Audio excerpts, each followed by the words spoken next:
안녕하십니까. 2019년 9월 7일 최명목의 팩트 시작하겠습니다.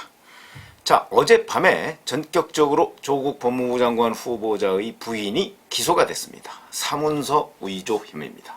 무슨 얘기냐면 동양대 총장 표창장을 조국 후보자 부인이 위조해가지고 조국 후보자 딸, 그러니까 뭐 부인의 딸이기도 하죠. 부인의 딸한테 주었다 하는 겁니다. 이 부분은 최성해 동양대 총장이 그 표창장 난 모른다. 그거는 아마 우리 동양대에서 나가는 일반 양식과 일련 번호도 다르다라고 한 것을 검찰이 상세히 조사를 해서 이 표창장은 위조된 것이다 이렇게 판단을 해서 조국 후보자 부인을 기소했습니다. 그게 어제 밤입니다. 어젯밤 조국 후보자에 대한 인사청문회가 진행되는 도중에 검찰이 전격적으로 기소를 한 겁니다. 이 기소는 지금 여권에서는 이 기소를 두고 온갖 비난을 퍼붓고 있습니다.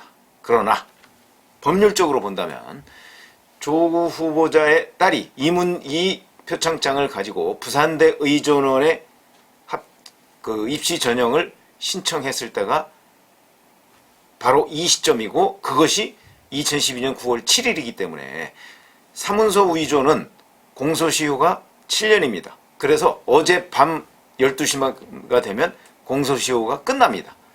그렇기 때문에 검찰은 조국 후보자 부인을 소환하지 않고 그냥 주변 정황을 일단 확실하게 조사를 한 다음에 이거 사문서 위조 혐의가 있다라고 해서 기소를 한 것으로 보입니다. 왜 그러냐면 만약에 소환해서 조사하고 어쩌고 하다 보면은 바로 2월이 아니고 9월 7일 오늘이 되면 공소시효가 끝나기 때문입니다. 그래서 공소시효가 만약에 제대로 조사 안 하고 공소시효를 넘겼다 그러면 또 검찰이 얼마나 많은 비난을 받겠습니까? 그러니까 여하튼 현행 법률의 공소시효가 그렇게 끝나도록 돼 있기 때문에 끝나기 전에 전격적으로 기소를 한 거고요. 기소한 다음에도 수사를 계속할 수 있죠. 그러니까 앞으로 이제 일단 기소를 해놓으면 공소시효는 유지가 되는 거니까. 그러니까 이제 앞으로 이 사문서 위조 혐의를 좀 더 상세히 수사할 것으로 보입니다. 자, 조국 후보자 부인을 기소함으로 해서 일단 조국 패밀리에 대한 검찰의 사법 처리가 시작됐다. 우리가 이렇게 얘기를 할 수가 있겠습니다. 그러면 또 하나 이제 조국 후보자의 문제가 생기지 않습니까? 조국 후보자는 이 사문서 위조 혐의를 받는 동양대 총장 표창장 이와 관련해서 동양대 총장과 전화 통화를 한 것이 드러났습니다. 뭐 2번이라는 얘기도 있고 1번이라는 얘기도 있습니다만 2번 전화 통화를 한 것으로 그건 기록상에 나옵니다.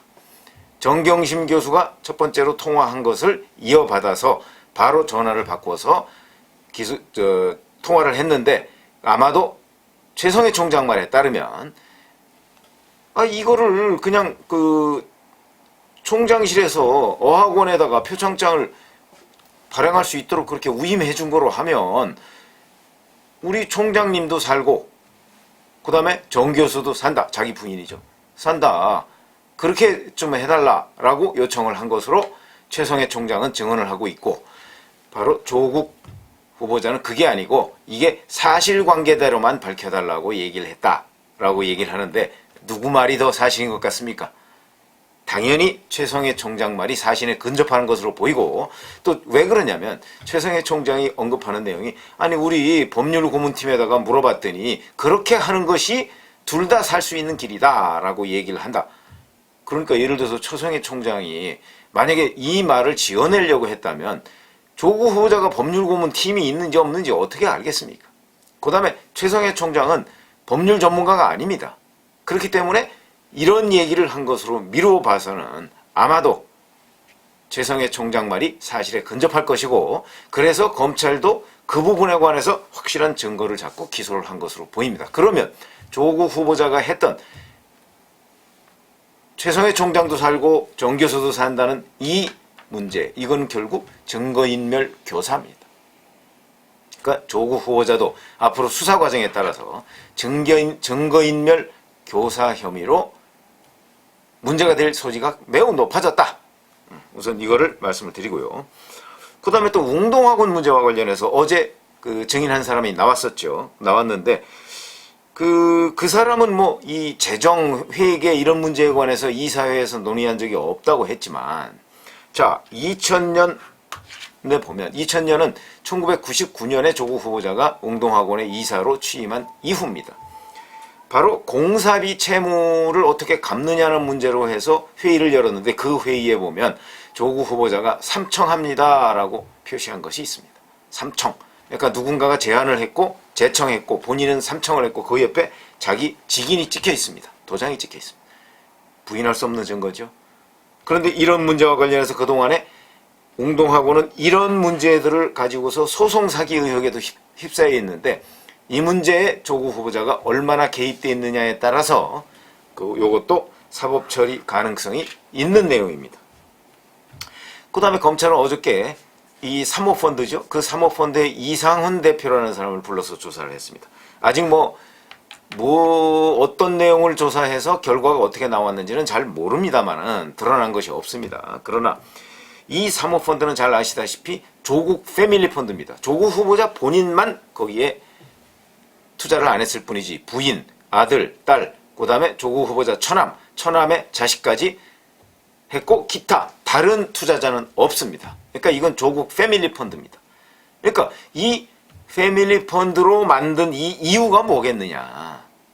그거는 결국 자기 주식을 다 팔아서 백지 신탁을 하거나 뭐 이래야 되는데 그걸 안 하고 우회 투자를 한 거 아니냐. 더군다나 그게 현직 대통령 민정수석일 때다. 이렇게 보면 결국은 본인이 그리고 실제 이걸 재산신고 때 했습니다. 그러면서 자기는 뭐 코링크라는 회사 이름을 처음 들어봤다고 이번에. 이런 거짓말이 어디 있습니까? 본인이 재산신고를 해놓고 코링크라는 말을 처음 들었다고 하니 이런 황당할 때가 있습니까? 그거야말로 명백한 거짓말이라고 할 수가 있죠. 자, 이 사모펀드가 과연 조국 펀드냐, 조국 후보자가 얼마나 여기에 관여를 했느냐, 이 부분은 앞으로 실정법상 위반될 소지가 매우 많은 뭐 김영란법이나 아니면 또 공직자윤리법이나 위반될 가능성이 매우 높은 부분이라 이미 아마 검찰이 이상훈 대표를 조사했기 때문에 그 혐의를 잡았을 수도 있겠습니다. 그 다음에 또 하나는, 자 이제 인턴 품앗이 얘기인데, 본인의 딸이 단국대 장영표 교수 밑에 가서 의학 논문을 쓰고 제1저자로 등록이 됐죠. 그때 2주간 인턴을 했습니다. 그런데 오늘 아침 동아일보를 보니까 단독 기사로 또 이런 게 났던데, 뭐 아직 확인된 건 아니라고 합니다만 동아일보 단독 기사입니다. 자, 바로 그 장영표 교수의 아들은, 그러니까 조국 후보자 딸하고 한영외고 유학반 동기죠. 아들은 2009년 5월에 서울법대 공익인권법센터에서 인턴을 한 것으로 증명서가 나갔습니다. 근데 이게 위조된 거라는 거 아닙니까? 무슨 말씀이냐면, 그 당시에 인권법센터는 인턴 기간을 별도로 갖지 않았고, 그 다음에 2009년 5월 1일부터 15일 사이에 인턴을 한 것으로 그 인턴 기록에는 되어 있는데, 실제는 15일 날 국제학술대회에만 이 학생이 뒷받침을 해줬고, 그러면 5월 1일부터 14일간 2주간 인턴을 했다고 했는데, 그 인턴은 어떤 기록에도 나오지 않고 인턴을 하지 않은 것으로 밝혀졌다. 왜 그러냐면 이 공익인권법센터가 한국당 주광덕 의원한테 제출한 자료에 따르면 고교생 인턴은 없다 이렇게 되어 있습니다. 그럼 결국 인턴을 안 했는데도 5월 1일부터 15일까지 15일 날 국제학술대회에 지원을 잠깐 한 것 외에는 인턴을 안 했습니다. 그런데도 인턴 증명서를 발급했다는 겁니다. 허위죠. 이 학생은 이 인턴 증명서를 미국에 있는 D대학에 입시 전형 신청을 할 때 갖다 냈습니다. 뭐 이것이 결정적 기여를 했는지는 모르겠으나 여하튼 이 허위 인턴 증명서가 발급이 됐다 하는 게 지금 동아일보 단독 기사인데, 만약 그렇다면 조국 후보자는 어제 인사청문회에서 모른다 이 부분에 관해서 그렇게 얘기를 했습니다. 잘 생각해 보십시오. 자기 딸은 장영표 교수한테 가서 말도 안 되는 2주간 인턴을 통해서 의학 논문의 제1저자가 됐고, 장영표 교수의 아들은 바로 조국 후보자가 있던 서울법대 센터에 가서 허위로 인턴 증명서를 발급받았습니다. 이 둘의 연관성이 없다고 보십니까? 조국 후보자의 해명처럼? 저는 있을 가능성이 매우 높다고 봅니다. 그러면 결국 뭐가 되느냐? 이 부분은 제가 뭐 법률적으로 뭐가 될지 모르겠지만 여하튼 위법은 될 것이다. 그렇게 되면 조국 후보자가 몰랐다고 하는 부분? 글쎄요. 그것이 유지가 될 수 있을까요? 이미 장영표 교수는 검찰이 소환 조사를 받은 것으로 돼 있습니다.